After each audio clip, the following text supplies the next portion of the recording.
Hey everyone, this is my daughter Hailey. She's going to read a few jokes to you. What does the sun drink out of? Sunglasses. How do you put a baby alien to sleep? You rock it. Now it's time for my mom to read a few chapters of the Magic Treehouse book. Thanks, Hailey. All right. Today's chapters are 5 and 6 from the Magic Treehouse book, Hour of the Olympics. Chapter 5 is called Hi, Zeus. Here we go. We're having a relaxed Friday at our house today. How about you? Our family's been working really hard. I'm going to put my sunglasses on. I decided to read to you in my shades today since it's so beautiful outside. Are you ready? Chapter 5. Hi, Zeus. This is the very first day of the games, Plato told Jack. The day of the chariot races. Oh, wow, whispered Jack. He couldn't believe he was going to see a chariot race. The modern Olympic Games didn't have chariot races. They walked toward the racetrack. Plato pointed to a large building near the road. This is the gymnasium, he said. It is where our athletes train. They practice running and throwing the javelin and discus. We have a gymnasium at our school in Frog Creek, said Jack. We call it a gym. People all over the world copy us Greeks, Plato said. Wait, said Jack. I have to take notes for you. For Annie. He pulled out his notebook and wrote, Ancient Greeks invented gyms. Okay, we can go, said Jack. He tucked his notebook under his arm. As they moved along, Plato pointed to a beautiful tree nearby. The olive tree is our sacred tree, he said. The winners of the games will wear crowns made from its branches. Oh, wow, said Jack. And he wrote, Olive tree is sacred. Next, they passed a beautiful statue of a winged lady. Who's that? Said Jack. She's Nike, the goddess of victory, said Plato. Jack quickly wrote, Nike is goddess of victory.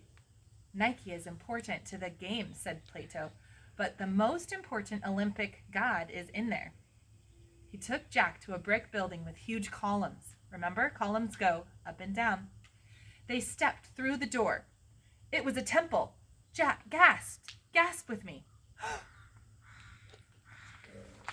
In front of them loomed the biggest statue he had ever seen. The statue was at least 2 stories high. So think if you have a 2-story house, and that is as tall as that statue is. Wow. It was a bearded man sitting on a throne. This is the temple of Zeus, and that is a statue of Zeus himself, said Plato.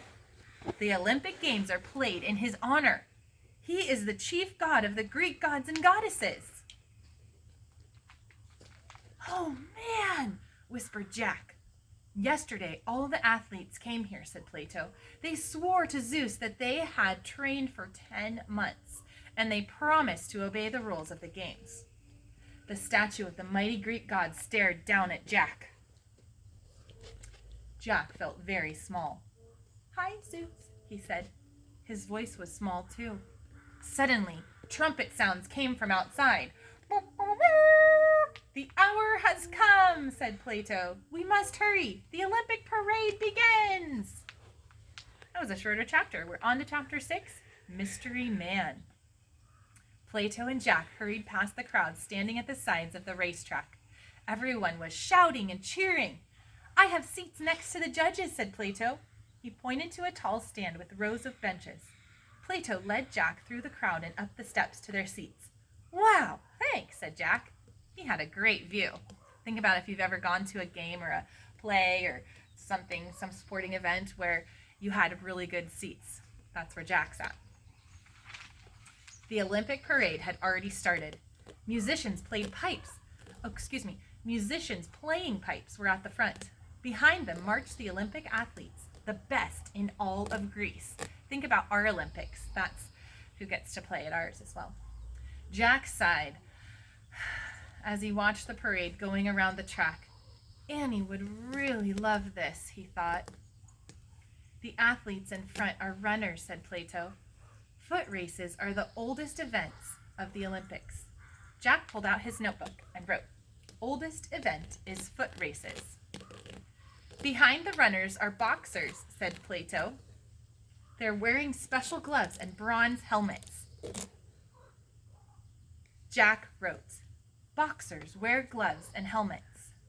Behind them are the wrestlers, said Annie. I messed it up. My daughter Hailey is listening to the story from behind the scenes. Boxers wear gloves and helmets. Behind them are wrestlers, said Plato, and Jack wrote, "Wrestlers." When Jack looked up again, he saw a soldier staring up at him from the sidelines. The soldier was dressed like the actor from the outdoor theater. He had on a long cape and a red-crested helmet that covered most of his face. I feel like we saw that in an earlier chapter I read. But something was strange. The soldier was short, really short. "Here come the discus and the javelin throwers," said Plato, and then the men in armor. "What do they do?" asked Jack. "They race, wearing full armor," said Plato. Jack smiled to himself. He knew Annie would think that was funny. He wrote in his notebook, "Some runners race in armor." Jack finished writing. He looked back at the short soldier. "In a moment, the chariot races will begin," said Plato. "Winning a chariot race is the greatest honor of the games." Jack just nodded. He was still studying the short soldier, who seemed to be looking back at him. That's weird. Suddenly, a small hand came out from the soldier's cape. The hand gave a little wave. Any ideas, friends? What do you think? Who do you think that is? Who do you think? Hailey? Annie? Do you think she's right? Jack gasped. Gasp with me, everyone. It was Annie's hand waving. The short soldier was Annie. Chapter 7 is called Go, Go, Go. Here we go. Sentence in a word. Jack stared in horror at Annie.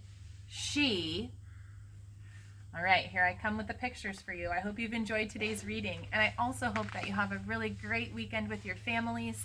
Take some time to relax and just remember how important you are and that you are loved.